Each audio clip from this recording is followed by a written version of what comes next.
Welcome. My name's John Brooker, and today we'll be reading from a speech by Reverend Moon called Understanding Life and Death.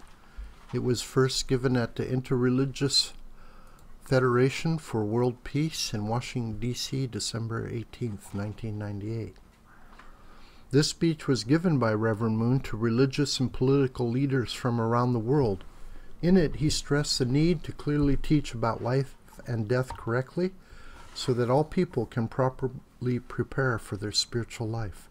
In addition, he proposed that the United Nations needed to add a spiritual dimension to its political, economic, and military work.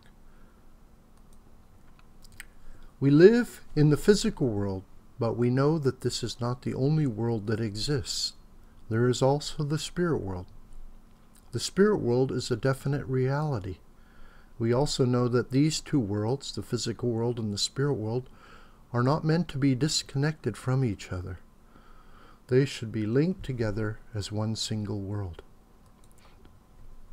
We human beings who were born from the spirit world eventually return to that world.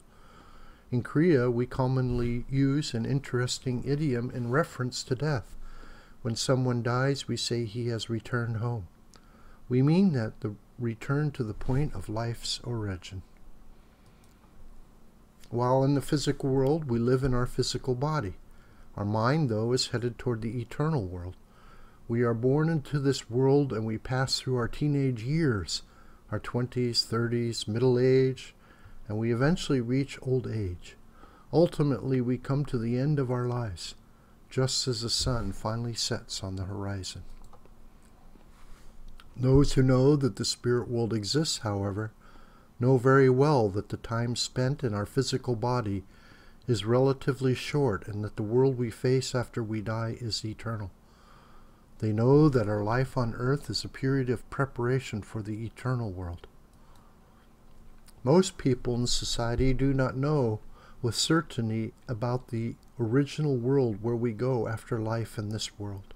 They do not know whether there is a life after death, or even whether God exists. Eventually, everyone goes to the spiritual world. It turns out that the spirit world is a single realm. It is not divided into many countries, as is the physical world. Each of us goes through life ignorant of when we will die. We need to know that we are traveling a very serious path in life. We need to use every second of our life to prepare ourselves for the eternal world. We should be aware that we are standing on such a fateful path. In my view, it is important for all people on earth today to give serious consideration to one question. How can we find hope that will not collapse in front of death, but will transcend it? All things of this world will pass away. Our families, nations, and even the world itself will pass away. Ideologies and philosophies will pass away. What is it that remains? Whatever remains, that is the hope that can defeat death. Someday I too will die. When we are young, we don't think much about death, but we become increasingly serious about death as we grow older. This is because death is a gate through which we are inevitably destined to pass. But what happens to us after we die? Why do people fear death? It is because they do not know the purpose for which we are born. Those who do not know why we are born do not know why we die. Therefore, the first questions philosophers ask are, what is life? Why are we born? If we think about it, we realize that when we die, we are reborn into the midst of God's love. But in the human world, people cry out, "Oh no, I am going to die. What am I to do?" They make a big fuss. Do you think that God laughs, ho, ho, ho, when we die? Or do you think God cries out, "Oh no," and is overwhelmed with sorrow? The truth is, he is happy. This is because the moment of the physical body's death is the moment we experience the joy of leaving the finite realm of love in order to enter the infinite realm of love. It is the moment of our second birth. Then, is God happier On the day we are born into the physical world, or at that moment we leave our physical body behind. At that moment we are born a second time into the realm of the infinite expansion of love. We become His new children through death. Of course, God is happier at the second birth. I am telling you this because you need to know that you cannot have a relationship with God unless you are released from the fear of death. It makes God happy to watch and directly take part in our life. Consider how a baby is born and wets its diapers as it begins the process of growth. God is happy because as the child grows, the pulse of love that is in God's heart also grows. So after God has lived with us on earth and goes whoosh over to the other side, what are we supposed to do? If we say, "Wait, God, I want to go with you," will He reply, "Who are you? I don't know you." Is He likely to leave us behind like that? Or will He want to take us with Him? Of course, He will want to take us with Him. In our physical body, we are unable to follow God wherever He goes. It is only natural that we would aspire to resemble God. On His part, God also would want His sons and daughters to resemble Him.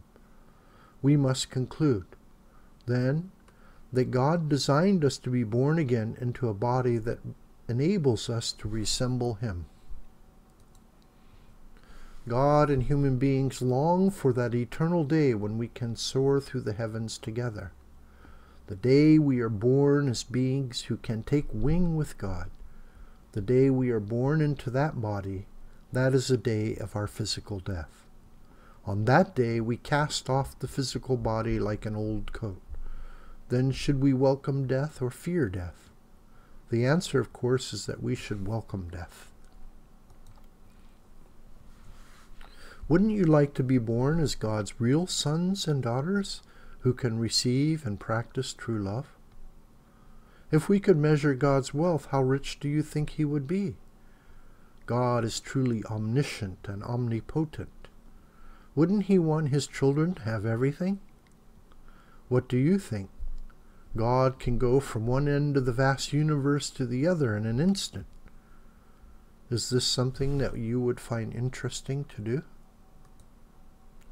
We go through 3 realms that correspond to the stages of formation, growth, and completion. We go through the realm of water in our mother's womb, then the realm of the planet Earth, and finally the heavenly realm of floating in air. We go through the period in the water of the womb and are born into the world. We live in our physical body in this world for about 100 years, until we enter the world in which we fly through the air. We pass through these 3 realms. After birth, is it necessary to leave the umbilical cord connected to the baby's navel? Or is the umbilical cord chopped off without a second thought? Maybe someone should object, saying, that cord is someone's lifeline. How can you cut a lifeline that connects one human being to another? The newborn infant, too, cries at the top of its lungs because it thinks it's about to die. As God looks on, though, He can't help but break into a happy smile. From the viewpoint of the new life that has just been born, one world has just disappeared completely. Now it must breathe the air of its new world. A child is conceived in the depth of water. The period in the womb is a period of existence in the water. As long as the fetus is in its mother's womb, it is floating in water. At first thought, you might think that the time in the womb would be difficult because the fetus cannot breathe. The spirit self is attached to the physical body that lives on earth by breathing air. It lives off the physical body until the body grows old. Then the spirit self kicks the body away and tries to separate. If at that moment the body cries out, "No, I don't want to die, I won't die," how will God react?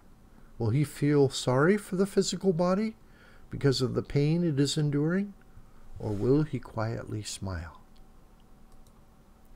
The child who experiences pain in order to emerge from its mother's womb grows to become the object of its parent's love. In the same way, our spirit self must leave behind our crying physical body in order to be born anew as the eternal object of the God who is a spiritual being. This is a conclusion based on the principle. On earth, too, the baby can become the friend of its father and mother after it is born. This is because it is born into the physical world where it can share love with its father and mother. In the same way that the fetus swims around the mother's womb, life on earth is breathing and living in the swaddling clothes of air. Only when the baby shares love with its mother and father as it breathes air can we say it is alive. In the same way, we can share love with God, our parent, who exists as an eternal spiritual being after we are born again into the spiritual world. What kind of place is the spirit world? When we enter the spirit world, we begin to breathe through a hole in the top of our head and through our cells. The air in the spirit world is not the air we have on earth. Instead, it is love. When a spirit person breathes, he or she inhales and exhales the nourishing elements of love. On earth, eating alone does not sustain our life.